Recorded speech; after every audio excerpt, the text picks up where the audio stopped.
This conference will now be recorded. We will try to go to about 8:45 and then questions. And if you have any questions, though, please take your mics off. I will, when Adam has a break, I'll bring the questions up. Maybe you can turn your mic on and ask the question. And then there'll be a 15-minute question period at the end. So known Adam for the last 3-4 years now. Was against him when he was at the Hamilton Junior Ticats. Loved his passion. And I've had the pleasure to learning from him at Western. He's the linebacker coach there, and just a great guy. I wish I could spend more time with him, but with everything that we're all busy with these days, it's tough. But I'm looking forward to this. And welcome, Adam, Grandy, and thank you for doing this tonight. And the show is yours. You have the floor, sir. Awesome. Well, thanks, guys, for joining me. As I said, for you hockey fans out there, I know it's probably one screen on over there and this on too. So just a bit about myself. As Jay said there, I'm the linebacker coach at Western, full-time defensive assistant there. I've been a U Sports coach the past 10 years or so. And then before that, I've coached anywhere from Bantam to Pee Wee to, JV, senior varsity, junior high school, all that. So I've kind of gone through the ringer and understand kind of, mostly where you guys would coach there too. So my thought behind this presentation is to start to talk about fundamentals of, how we defeat blocks and some of the things that we try to emphasize on our end there too. However, I've been coaching for the past 15 years or so. So if you have any linebacker questions or any defensive structure questions, I want you guys to get the most out of this as you can here. So I'll go through my presentation at any point. If you need clarification, just kind of let me know, and we'll rock and roll from there. So.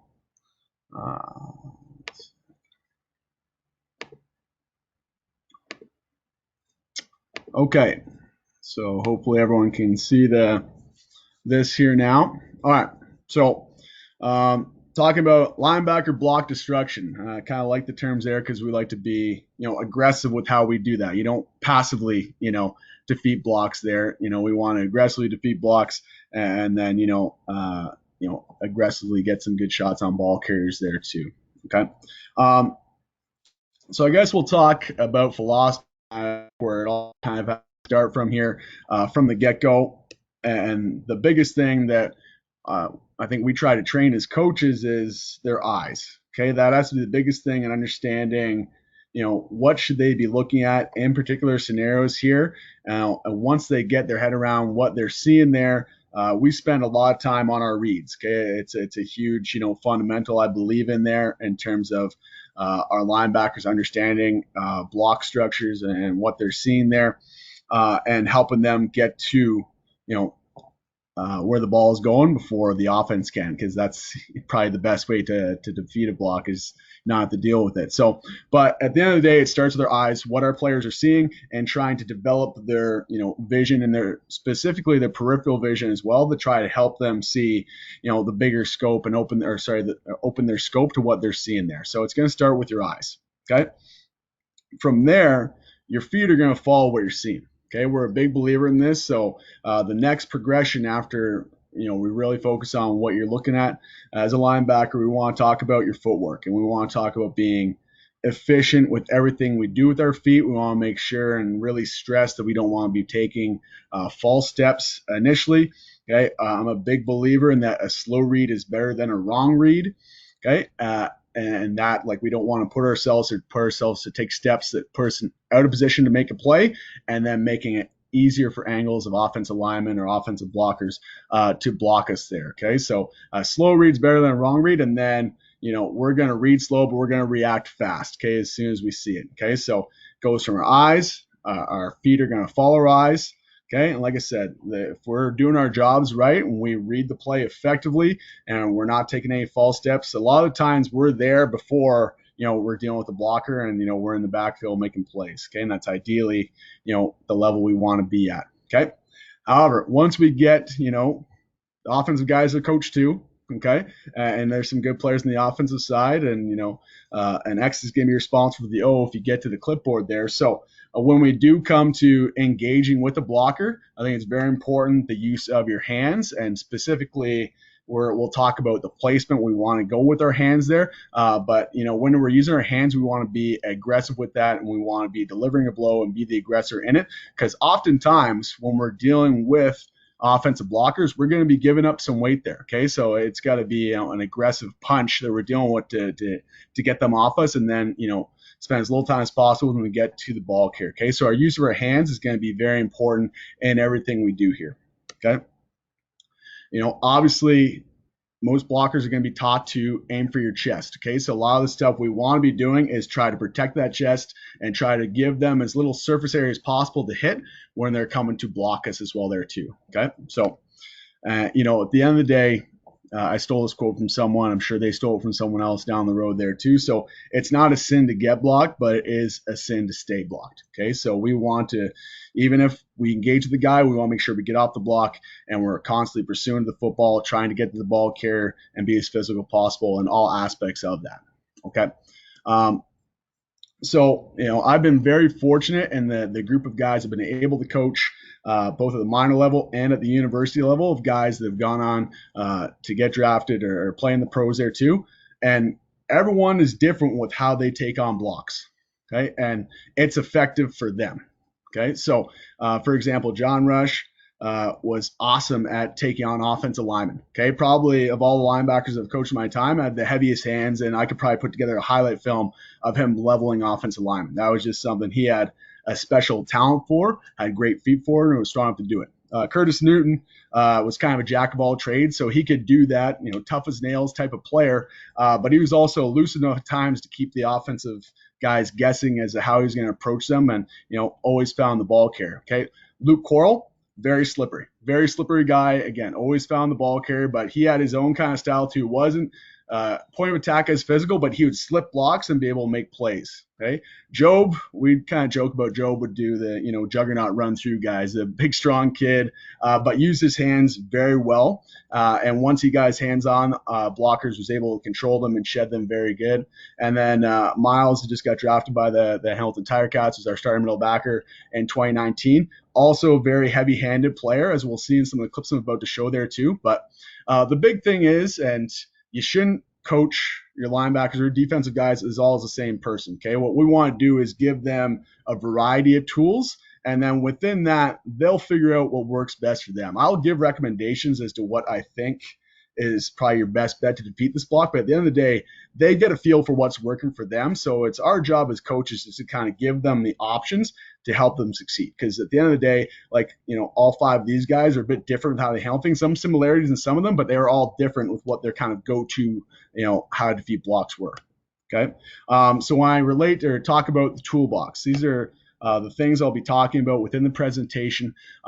First one we're going to go over is shock technique. Okay, and that is kind of your typical, we want to be aggressive. We're talking about hands and chest, getting extension, elbows in, thumbs up, and we'll talk about kind of our progression within that. From there, we'll move on to dip and rip.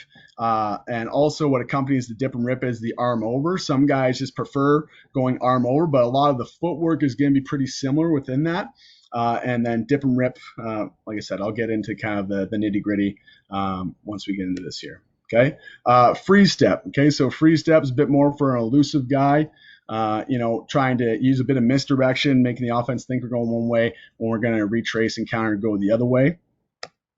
And then I think this is, pretty critical to be repping all the time. And I understand at different levels of football, this is going to present itself differently. Okay. Where, I know there's been certain rule changes, been more effective here too, but I'm a firm believer if you're seeing cut blocks in your league, you need to be repping it within your indies, and you need to be repping it because if it's not second nature for the defensive player to understand the cut blocks coming, B, it has to be muscle memory that understand, okay, I've read the cut blocks coming. This is how I'm going to defeat it. Okay. And you have to spend time on that because it is a specific skill set. You need to be working with that. Okay. Within all these various techniques, you always want to account for what is your defensive structure. Okay. So most defenses I've been part of, I think every defense, we're going to be a gap cancellation defense. So everything we're doing, we want to make sure that we're keeping our gap integrity with how we are defeating these blocks. Okay, so it's not just free ranging. We want to take the proper angles of pursuit and maintain our leverage on the ball carrier at all times within it. Okay, so that's just the next level of how you want to defeat the block here, but you also have to maintain the leverage of the ball carrier, and you also have to maintain the defensive structure that the call kind of has, because then you get all 12 guys playing fast, and you're going to play good defense at that point. Okay, so first thing we'll talk about is shock technique. Okay, I would say that shock technique is probably best when it's action directly at you.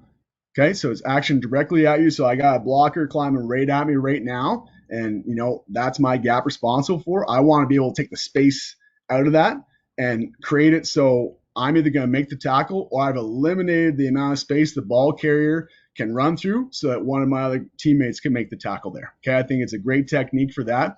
However, there are kind of different variances of shock technique. So that's action at you, but there's different ways you can do it in pursuit, where you just want to give a quick shot to the offensive blocker, shed, and get off there too. Okay, so like I said, I prefer it when it's action at you, but there's times where I think it's effective in pursuit as well there. It's just going to change your footwork slightly within that.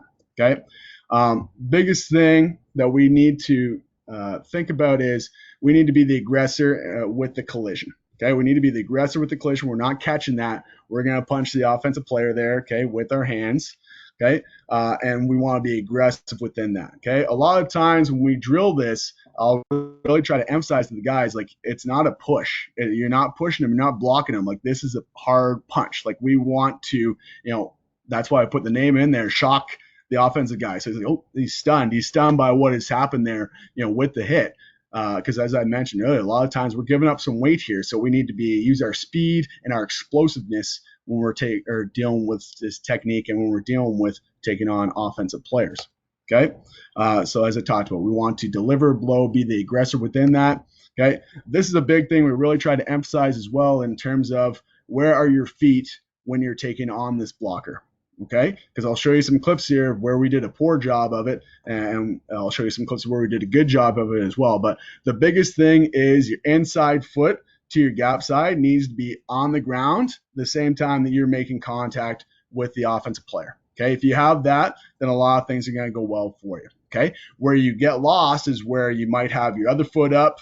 Okay, and then you can easily get turned here. You'll get the most power when that inside foot is up. Okay, and then you're working to your gap side within that. And, we really try to work the timing of it to make it second nature for our guys, understand this is happening, like boom, boom, like at the same time, foot down, hands are in his chest there. Okay. And then the last piece after we deliver the blow here is we want to separate from the offensive player. Okay, so the easiest thing from that is we get the extension after we've delivered a blow. Okay. And then we're looking at the shed after that. Okay, so very similar to a push-pull, be a similar technique of what you might have coached there, but we're getting that extension after we've delivered the blow, and then we're shedding, okay, and we're getting our eyes back to the ball carrier and being active and involved in pursuit or being involved in the play there. Okay, so I'll try to jump here to some video clips.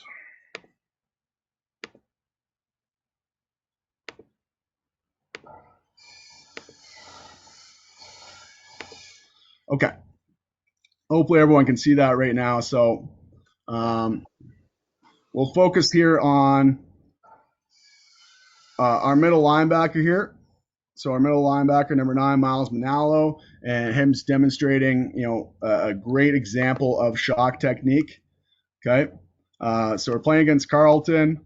They're trying to run outside zone, and he does a great job of identifying it right away. A lot of times when we're dealing with outside zone is where we're usually having to make up for a defensive line because it's tough for them to keep their gaps within that. But as soon as we establish what gap is ours, he pulls the trigger, he comes downhill, and we'll really see it from the end cut here, but he eliminates the gap of where that ball carrier can go, and he does a great job of timing his feet and having heavy hands and luring blow. Like, I don't think he ends up making the tackle. He won't end up on the stat sheet, but he made the play. Okay, and it's really visible on on this angle here.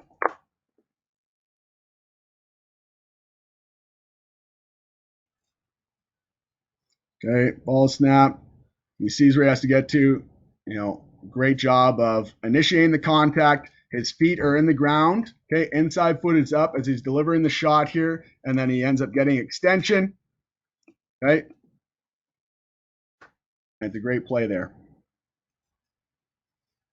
All right, so that's a great example, probably the best example I could find from the 2019 season. This is where we kind of go astray here a little bit of where we can talk about. And the first point I brought up was where are your eyes? Okay, and we get lost at where our eyes are at here, and it brings us late to the party and late to everything. So we'll focus on our Sam linebacker, Chris Ellis here, against Laurier.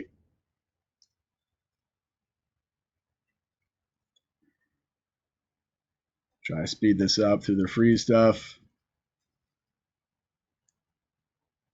Okay, very late to see. The gap is moving, so we have a gap moving from the weak side to the strong side, because his eyes aren't right.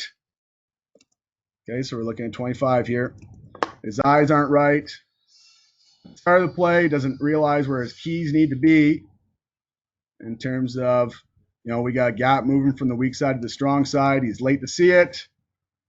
Fullback's right up on him. Okay, and that's on that kid's highlight film forever. Okay, but if we really freeze frame it here, okay, beyond him seeing it late, if we look at where his feet are when he enters contact, okay, we don't have our inside feet down.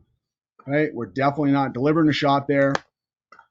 Right, and that's how shot technique goes sideways quick there. Okay, so like I said, it boils back to a lot of where your eye is going to be, because that's going to bring everything to make sure your body's in the best position possible to deal with the block. Okay, and you don't end up on someone else's highlight film like that. Okay. All right. So we'll focus here on our middle linebacker again, number 9, Miles Manalo, and probably better from the end cut here. Okay, so we have a fullback strong here. As that fullback comes across, we have a gap going from the strong side to the weak side now, okay, which means the middle backer's gap has become the weak B gap. He does a good job of, he identifies it. There's no false steps, okay, but he gets the shot now. He has his inside foot down. He gets extension. He's able to come off on the ball carrier there. Okay, really good job of gives a shot, comes off, doesn't get blocked, stays involved in the play. Okay, we'll watch the end cut here. Okay. So those are a bit more point of attack. This one's a bit more of an example of using shock in pursuit. Okay, so against Ottawa, we're going to focus on our Will backer, number 31, Devin Comber. Okay, so we're getting kind of a zone weak look here. As the linebackers, we're going to teach these guys that, right now he is A-gap responsible. However, as soon as the D tackle ducks inside, he knows he has to make him right. So he ends up coming back to the B gap here. But by this time here, the D tackle has gone to it late. So he's already sucked up a little bit here, but he does a good job right there. Okay, he gets just that quick extension, quick shot, but at no point is he losing focus on where the ball carrier is at. He doesn't lose him.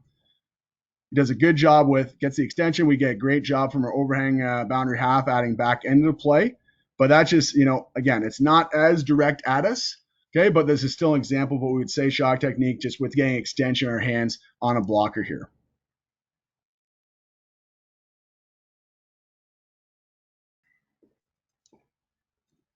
Okay, this one's our Sam linebacker, so Zach Lindley. A bit more in space, and again, a bit more of a pursuit one. So he realizes that this receiver is coming to block him here, is able to get extension. Okay, again, we'll probably want it a bit more physical here, but at the end of the day, gets around it and does a great job getting involved in the play. And on the other side of the coin here, we can see that our middle backer does not do a great job of this technique, as he has a lineman from Waterloo climbing to him right away. Right now, he's responsible for that B gap, and how he enters contact is not what we'd want to do. So he enters it head up, okay, so he's not to his gap side, whereas ideally we want his inside foot, so like that left foot should be here stepping into his crotch, okay, and we should be delivering a blow, okay, and ideally I want my inside hand going for his sternum, Okay, and my outside hand going for his outside third on his shoulder. Okay, because that way I'm in control of that gap now. Okay, so I've deliberately gained that extension, and then I'm going to shed and try to make the play now. Okay, he still gets involved a little bit, but he can put himself in better position just from how he attacks the offensive lineman initially.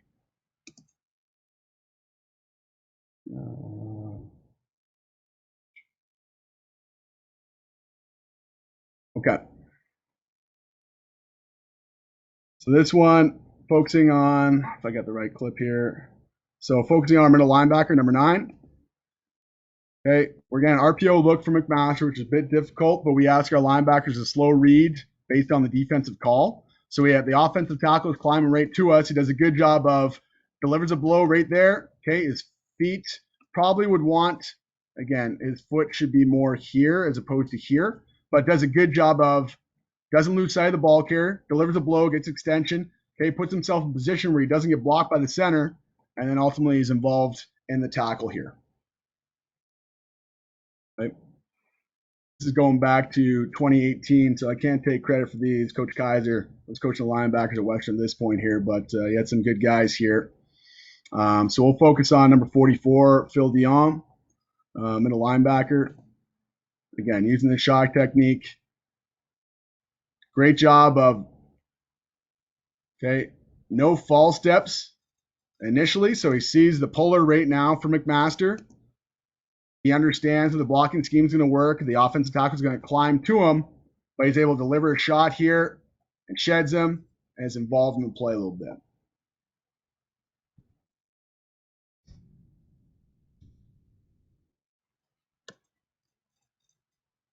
Right. This one we're going to focus on the will linebacker, number 35, Michael Moore.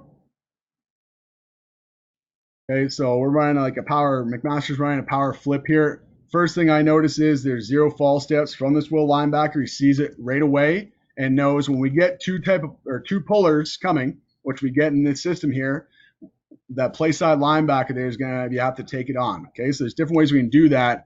Okay, but the biggest thing is we want to be physical with how we do that. Okay, so Michael puts himself in a great position here. No false steps, right downhill. He is waiting on that block a little bit, but at the same point, you always want to leverage the running back with it. So you don't want to just, blindly go and get yourself blocked and be a block magnet here, and then you put yourself out of position to make a play. Okay, so he's doing a good job of holding his water, but we have to know that when this guy comes through, we're delivering a shot there. We're not giving up any ground. Okay, and then this kid here, he's pretty good. He won the President's Trophy in 2018 as a great player on the backside. Okay. Sorry, I'm jumping back and forth between screens here.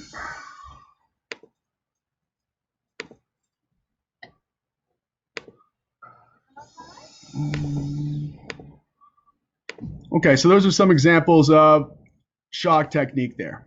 Okay, so I apologize. Part of my off-season project was being put these on film, but COVID's kind of put a damper into that, so I don't have any updated drills, so I'm gonna have to explain it. If there's any questions about it, guys, feel free to hit me up after. I'll try to explain as best I can. So we try to take it from a progression. Okay, so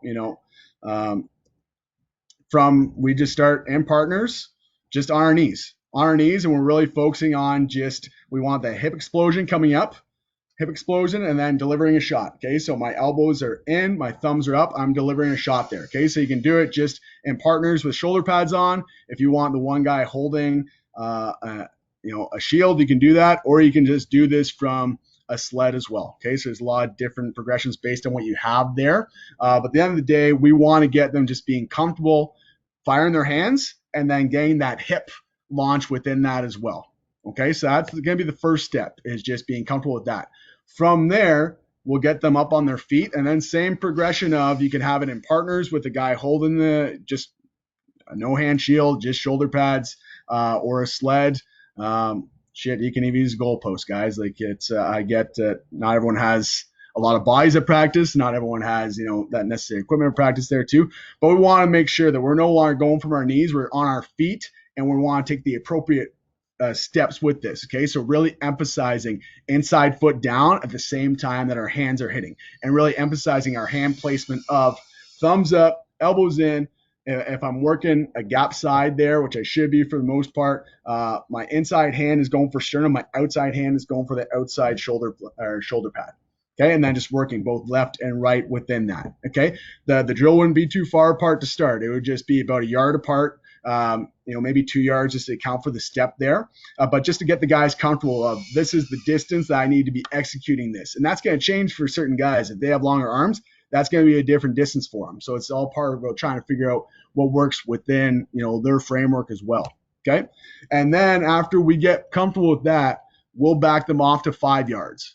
Okay. So we'll back them off to 5 yards and just hitting a stationary target, except I have my approach. So from my linebacker stance, I'm coming downhill, and to my gap side, I want to make sure that as I approach now, my footwork does not change. Okay, so my footwork is still going to be when I go to make contact with the blocker, inside leg is down, the same time the hands are coming down, and just repping that again. So it's just that muscle memory of when I take on a guy with this technique, this has to be my footwork here.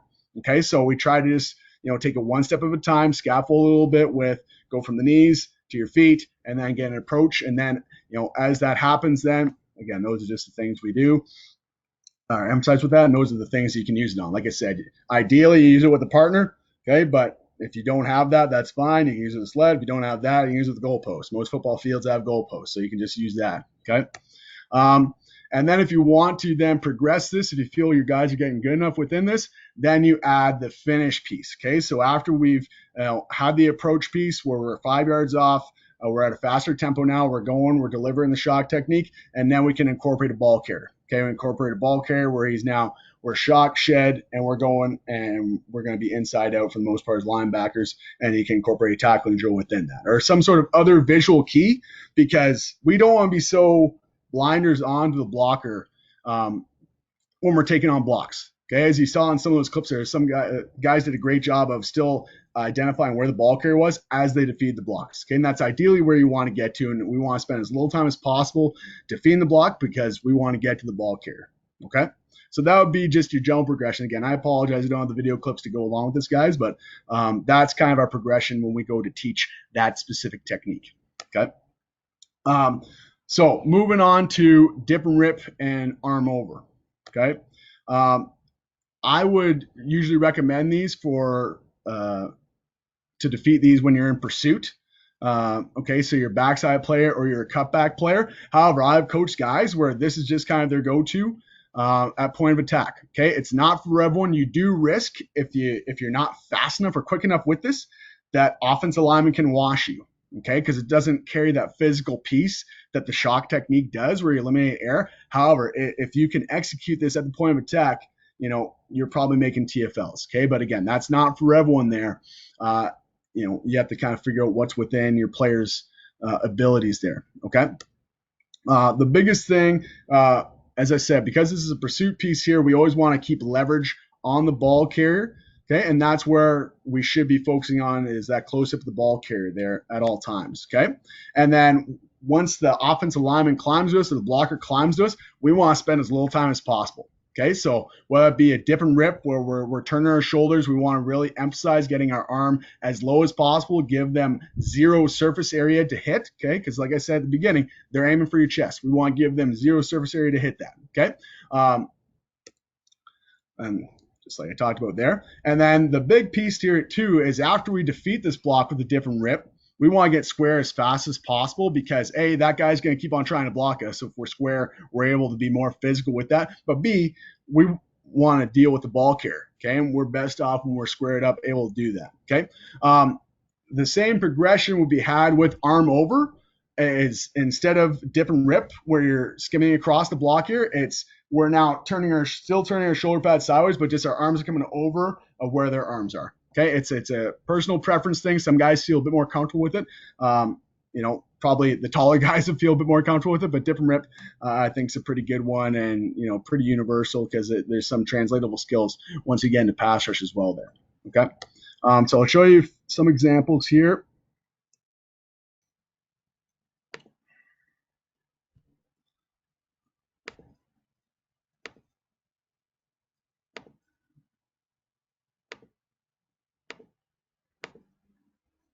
of our guys using dip and rip here. Okay, I'll try to show the end cuts because that's mostly the ones we'll see. Okay, so all right. So we're focusing on number 40 here, Spencer Smythe, our will linebacker in this game here. So in this particular clip here, we're again in kind of a lead power look from Laurier. He does a good job identifying. He's a play side guy here. He does choose to dip and rip this. Okay, he's able to get himself underneath. We give the blocker no surface area to hit. Okay, he does stumble as he's coming across to get himself square, but he, is still involved in the play. And like I talked about, it's what your guys can do. So if we focus here on number 9, he's going with shock technique because as this fullback comes up here, he knows that's the gap where he has to add, and he's physical with him. Okay, his feet are in the ground. He's delivering a shot. Okay, ends up spinning off. But again, that was just an example of 2 different ways that those guys took on that block here. Okay, so our will backer Spencer went with the dip and rip. Our Mike linebacker went with the shock technique. Okay, in this particular play, we're going to focus on number 27, Zach Lindley, or Sam linebacker. He does a really good job of not giving the offensive lineman any surface area to hit. Okay, so right now he's B gap responsible in this front. And as soon as this offensive lineman is going to climb him, this offensive lineman's 300 pounds. I think Zach, I don't know, is it maybe 185? That might be generous to Zach too. Okay, but does a good job of luring him in. The guy goes to get his chest. He's able to dip underneath it. He hides his chest and is involved in the tackle there. Okay. It's a pretty popular one for our Sam backers just because of the size difference they're potentially giving up to the offensive lineman. Okay, this one we're going to focus on our Mike linebacker, Devin Comber. Does a great job of, he recognizes the play right away, comes downhill to it, okay? And the big piece here is bringing that arm through and making sure that he's cleared this block, okay? So it's a great job, okay? Ends up getting tackle for a loss on this play here, okay? Would probably want him, and if the lineman climbed to him a bit sooner, we would probably see more of a dip and rip there, whereas that he probably could have, he came through square, which he didn't need to dip and rip necessarily on that, okay?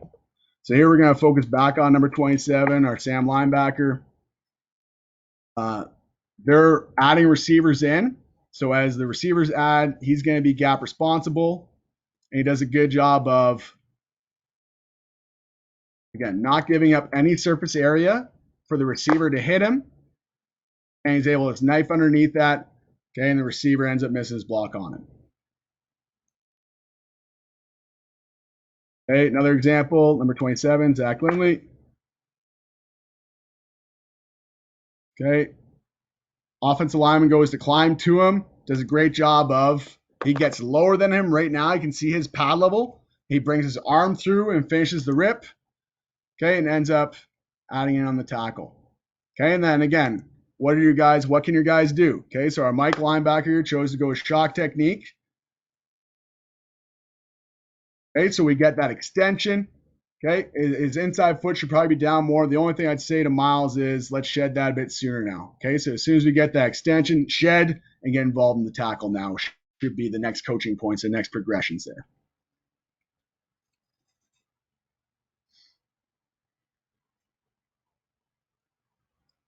Okay, this one we're going to focus on middle linebacker. So like I said, there's some crossover here with our pass rush as well and working dip and rip. So he's blitzing the B gap on this particular play. Okay, but does a great job of rip right away. Okay, and he knows that the rip got caught. So, kudos to him. Once rip gets caught there, you can come with a counter. So he goes with the arm over on top of that. And then, I think we end up lucking out with the football in this as well here too. But good job of, turns himself sideways, hides the chest. Even though his rip gets caught by the offensive lineman, doesn't quit, doesn't stay blocked, comes back with the arm over to counter it, gets us the football.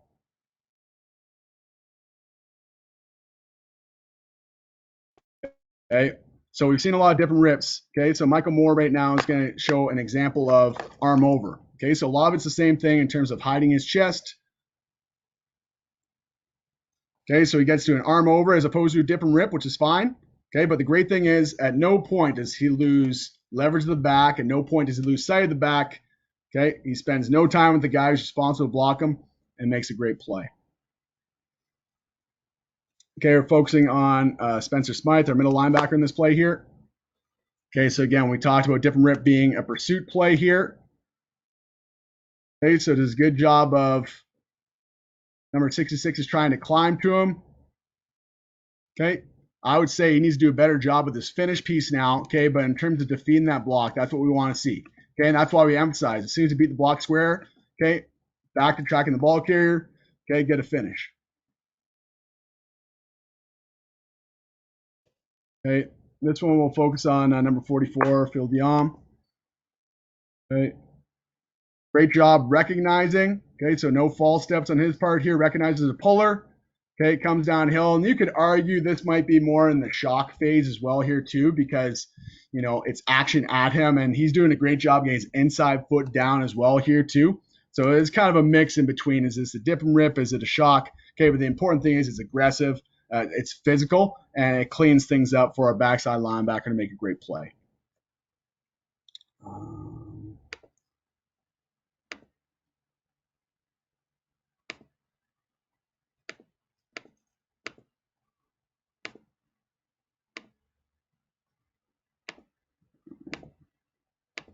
Okay, so one sec here.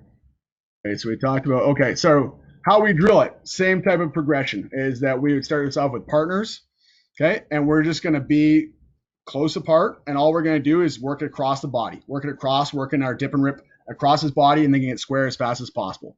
Okay, so not a lot of distance there. We want to emphasize skimming the block, hiding my chest, and getting as low as possible with dip and rip.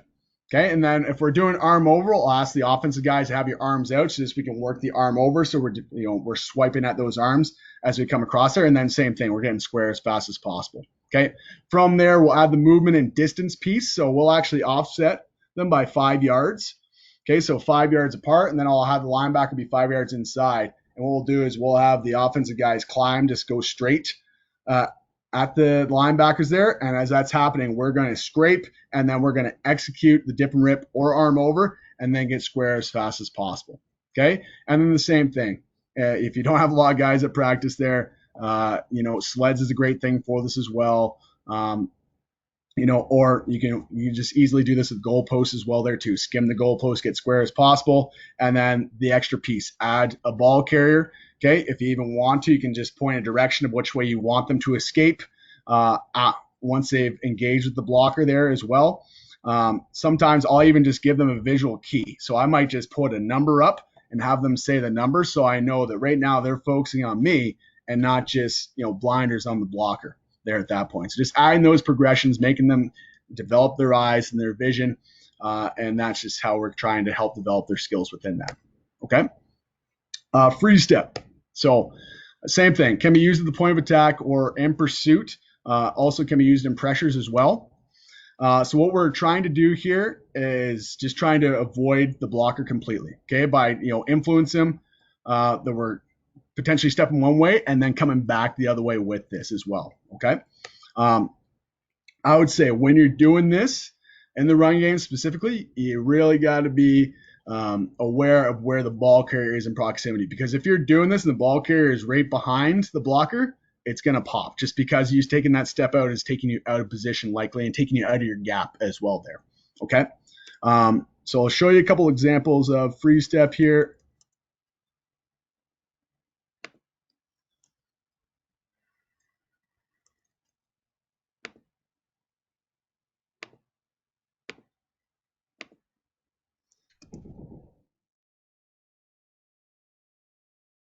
Okay, so Laurie's giving us a bit of a heavier package. So even though this guy's a defensive back, he ends up kind of executing the similar thing of what we'd ask him to do.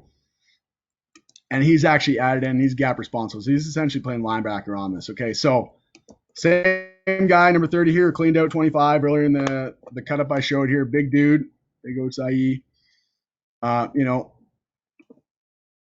250 pounds, 260 pounds.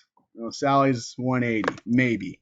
Okay, he knows if we go and just try a U-shock technique, that's probably not a winning battle for him. However, Sally also understands proximity to the back. He's got a lot of space to work with here. So, if he can influence that fullback to miss, and then reestablish himself and get himself back square again, that's a winning formula. Okay, so that's a winning formula for him. Again, it's not going to be for everyone, but when you're giving up that much weight, okay, it's a good thing that you can do there. Okay, and I know we talked about free step, and we don't necessarily see it as much or as prominent here.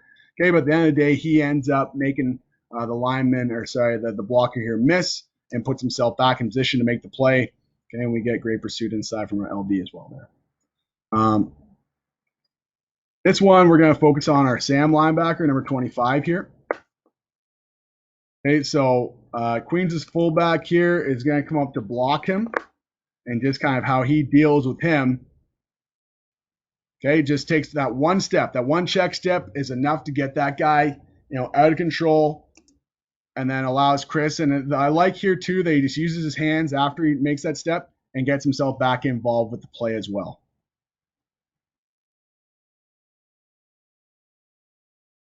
Okay, so this we're going to focus on our will linebacker, Devin Comber, number 31. He's actually coming on a pressure here. Okay, and same thing. He takes just that. I know it's subtle here, and I'm probably hitting pause a shit ton of times here, but he takes that one jab step, makes that fullback miss, and then puts himself back in position to make a play. Okay, so again, it's not as aggressive, and I don't think it should be an every down thing, but if you can keep the offensive guys guessing with how you're going to take on blocks, you're going to have success defensively. Okay, so this is probably more of a change up in terms of your block to feet. Right now, we're going to focus on number 32, Fraser Sopik. So we're lining him up on the center here. And again, this can be used in pass rush as well. Okay, so he's going to be head up on the center. Okay, just a jab step is enough to get him that offensive lineman to lean. Okay, and then we're free to make it TFL.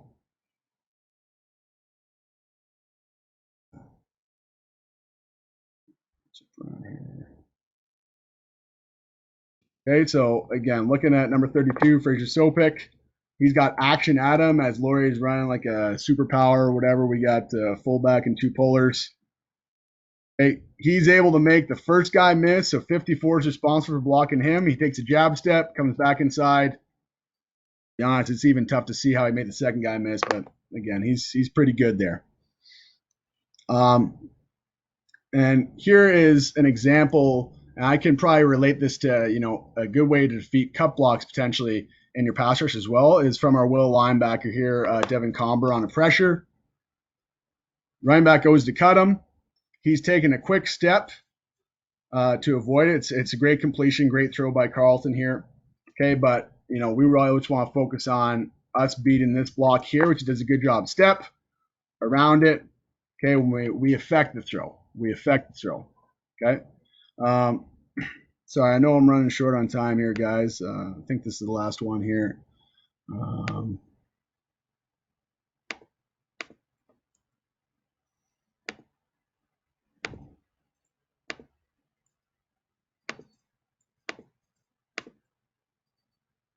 Okay. So what do we do to help develop, or what do we do for drills? It sounds ridiculous, and for those that are on the call earlier when I said I probably would have a hard time coaching receivers, well, now I'm doing receiver drills. Okay, so we'll just have the guys go down. We'll use the yard markers. So I'll have them go down, from the sideline to the hash. Okay, and all we're going to do is just light jog. We're going to step out and come back. Okay, right foot, step out 1 yard, come back. Step out 1 yard, come back, all the way to the hash, and I'll just have them snake down 5 yards, come back, do it again, and come back, do it again. Okay, we really want to focus on taking that step, but the explosion after we take that step, okay, is the big thing. And then we also want to incorporate a head fake. Okay, so 32 there, seeing the picture, he's great doing the head fake there too. Now, at the same point, you don't want to so it's so goofy and it takes you off balance when you're doing it. It's just got to be a quick, but if you want to get your head fake involved there, that's going to further help the offensive guy think you're going that way, and then you're going to redirect and come back inside, okay? At the end of the day, you guys are going to just think I should just call this a goalpost demonstration here because I use goalposts a lot. I try to use as little equipment as possible for my Indies guys. So you can just use the goalpost, have the guys approach from 5 yards. Again, same type of thing of we're jogging towards it. Once we get close enough, we're going to take a step, and then we're going to rip across. Okay, so if I'm stepping my right, I'm going to rip across my right arm to the left side of the goalpost there. And then I'll do the same thing, working both sides there. Okay. Last piece, cut blocks. Okay. Everything we do here has to be to our gap side and to our pursuit side. Okay. All of our guys are more helpful standing up and being involved in play as opposed to having to get up off the turf because they just got cut blocked. Okay. So if you have to give up ground to gain ground, do it. Because as I said, you're going to be a whole lot faster getting to the ball carrier if you're able to maintain and keep your feet. Okay. The biggest thing here is identifying the cut block is happening, who is potentially cutting me, and then getting to the proper pursuit side of it. We want to make sure we use our hands to defeat the block. Okay, so our hands should be on their shoulders to their back, okay, and pushing them down. At the same point, we want to make sure our legs are out of the way. Okay, so whatever side is your gap side, that should be your front foot when you're defeating the block. And we want to make sure you get your back foot out of there too, because that's a lot of times where guys will get ultimately cut within that. Okay, so it's a lot like a wrestler sprawl here in terms of how we want to take on the cut block here. But, if we're able to defeat it, it shouldn't take too long. Hopefully we don't lose vision on the back, and then we're able to get back on the ball carrier here. Okay, I don't have that many clips of this because, to be honest, we got to do a better job defeating cut blocks. But I will show a good clip and a bad clip of it.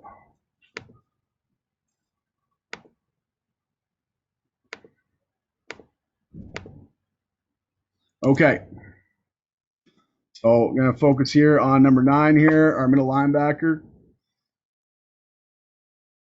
Okay, as he shuffles across, this is where the cut block is going to happen. Does a good job initially, gets his hands down, okay, which is good.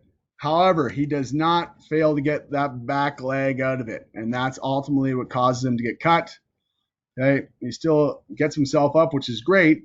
Okay, but spend time on the cut. Spend time on the cut. Make sure it's defeated. Make sure you get to your gap side there, and then get your ass up and make the play. Okay? Our Linebacker actually does a decent job of this, number 40, as he's getting cut block on this as well. He gets his legs out of there, gets his arm down, but then he gets rolled up by the defensive end here. Okay, so example what not to do. Okay, we'll focus on number 44 here, Phil Dion, playing the middle backer. He does a great job. If he recognizes the cut right away, maybe we can see it from the side angle just a bit better.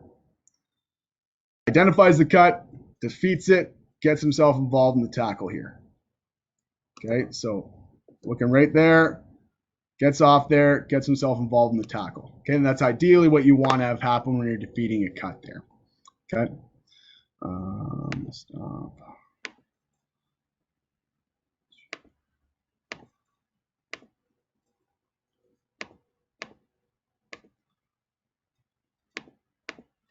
Okay. So what we do for drills, okay, same thing. We progress everything with partners, and just one partner is going to be on their knees, lunging out. Okay, as that's happening, we're dictating what side they should be defeating the block to, and we're really focusing on getting your hands down, pushing them down, clearing your back foot, and making sure your gap side foot is up there. Okay, but your legs have to be well clear of that. Okay, so we'll just work that back and forth just until you get the handle of it. Okay, at that point, we'll progress to, we'll do bag drills for a lot of our practices, like part of our everyday drill circuit. And as they clear the bags, I'll just be there with one of the step over bags and I'll launch at their legs just to get them thinking about cut block is coming. Okay, I need to get my hands down here and I need to get my legs out of the way. If you guys have access to one of those huge medicine balls, those are great for this as well. So you can toss them at the guy's legs, but they have to constantly be thinking of, is this a cut block scenario? What do I have to do to defeat the cut block? Get my hands down, get my legs out of the way. It has to be the biggest thing. Okay. And the last thing, or is that the last thing? Sorry, is machine gun drill. Okay. So I wish I had this on film because it's a good one here. So I'll share a really crude drawing of what it should be here.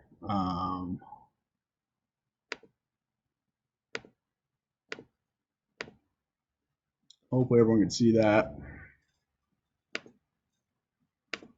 Yeah, we okay. Can you guys see that? Yeah? Yep. All right, so we'll usually do it so we're working both ways here.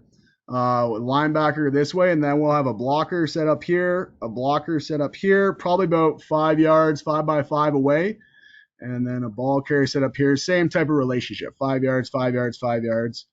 I like this drill because you can kind of you can make what you want out of it. So we can dictate it. If you just want to work shock technique, you can have them work shock technique and just have these guys, they can hold a step over bay, they can hold a hand shield. They don't have to hold anything. They can just wear it on the shoulder pads. But we're going to, if we want to do, but we're dealing with this block here. Okay, then we're dealing with this block here, and then we're making a play on the ball carrier here. Okay, so that linebacker is working this way, and then at the same point, that linebacker is working this way. I'll kind of do rapid fire, so one will go at a time so I can see them. But if you want to progress this drill, then you can say, okay, now we're going to work dip and rip here, and then shock here. Okay, or we're just going to work cut block here, and then cut block here. And then, so you have to defeat the cut twice and then fit on the ball carrier. And then ultimately, what I like to do is have them read it. So you have the options of, this guy's just going to stay here now. So are you going to shock him? Are you going to dip and rip? Are you going to arm over? Or is he going to cut block you? And you have to read that a cut block is happening. You have to defeat that. Okay. So we just call that machine gun drill. And then you just end up working, this guy goes this side, this guy goes this side. So you're working both sides and you're escaping both sides as well there too. So, sorry guys, I wish I had a film with that, but that's the best I can kind of do for my artwork there.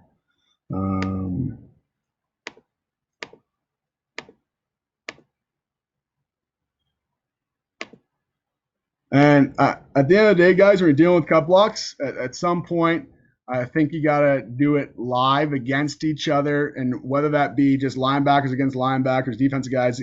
If you are going to do it offense against defense, try to control as many variables as possible, okay, with that as well, in terms of you don't want anyone getting rolled up. If it is going to be a cut block, you want it to be identified and right in front of them so nothing comes from the side there too. But I think ultimately that's going to be in your repertoire of blocking and defeat. You have to be live with it. Obviously, let's be cognizant of that has to be, our knee pads are in and we're full pad at that point there too. And like I said, I don't think you can get too crazy with it. I know when we go live with our linebacker Andy, we got some couple Cowboys in there that like to make it a point to get their cut blocks in. They can be ruthless, those guys. But at the end of the day, the guys have to recognize and it has to become muscle memory that they're going to defeat the cut. And those are kind of the tools we use to defeat the cut. So, I know that's a lot of information, guys. A lot of me talking. That's my contact information. So email, Twitter, I'm on all the social medias and all that. And like I said, if there's anything I can do to help, guys, I like talking ball. So it doesn't have to be block defeat specific. It can be defense, linebacker play, anything. So really appreciate you guys having me on here. I think that's about it, Coach. Yeah, that was awesome, Adam. And Glenn's going to close after the question. Let's take about 5 minutes, 10 minutes, guys. The Leafs are up 2-0, just so if you want to know an update. Appreciate that, Jay.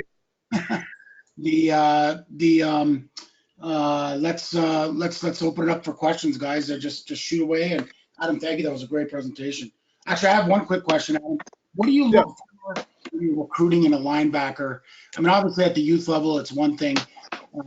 But if you look for maybe a good HVAC that like, or do you just specifically focus on the defensive body types? Because obviously Canadian football is different than American, so the linebackers are a little bit different. Going from your Mike Sam to your Will. Yeah.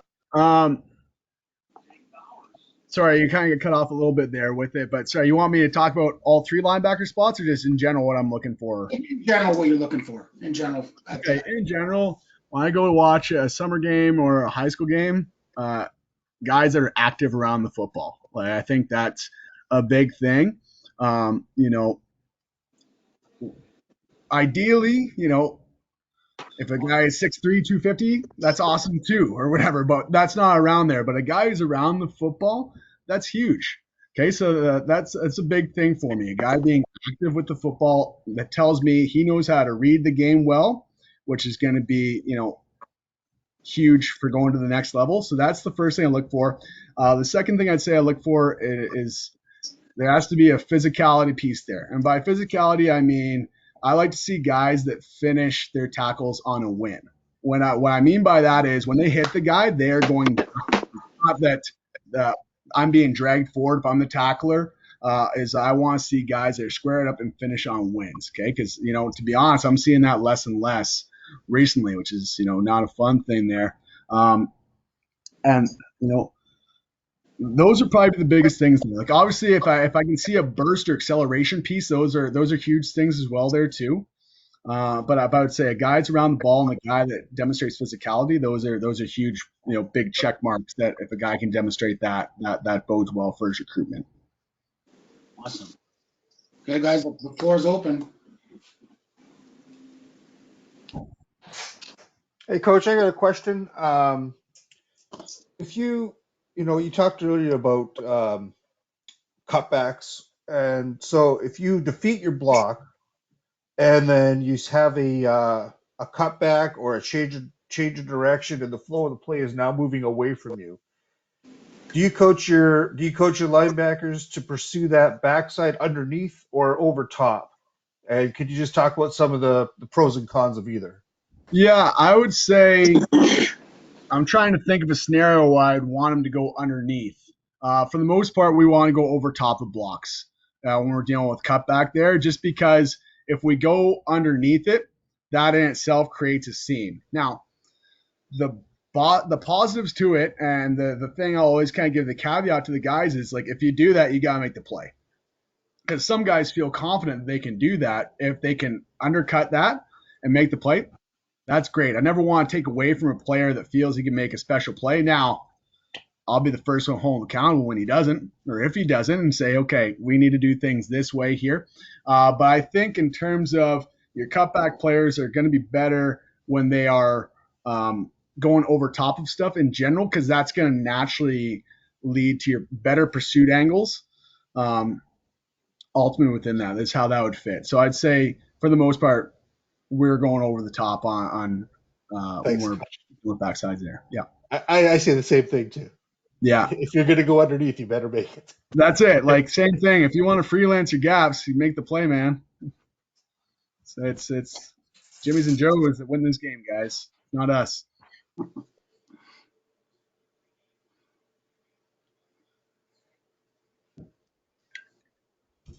Coach, I did have a question. You were talking about you want your backers to, that you would rather have them take an extra moment for the read rather than the false steps. And I was in watching the film too, I was really paying attention to the first steps of the backers, and pretty much across the board, it didn't look like anyone was, not only were they not making false steps, but they didn't really incorporate a check step. It was more just, so do you not teach the check step from the backer position? Do you just rather them make the read and then burst? Is that your approach? To be honest, in that film, I'm surprised you didn't see some false steps, because I docked the guys, I think, a bunch in that. But I know this is shit. We can probably talk about this for hours here. I do not teach read steps, or I don't spend time with it. I know naturally there's going to be almost a nervous kind of bounce if the guys do not know where the ball is. But the reason I don't do it is because if teams are running counter, I just think it gives the offensive lineman too great at angles, too easy, that if we do take that one step, read step, the guy's on us right away, and it can be tough to beat. As opposed to if I'm a bit more patient, I'm staying at my 5 yards depth, I think it puts you in better position to get to the ball carrier. Okay. Now, that being said too, we're also dealing with 3-down football. Okay. So I don't like it, but we can live with potentially a 3-4 yard run on first down. Okay. So we can potentially be a bit slower to stuff, as opposed to, 4 down, it'd probably be a bit different world there. But, I would say, no, we focus more on being efficient with our feet and not necessarily a read step per se.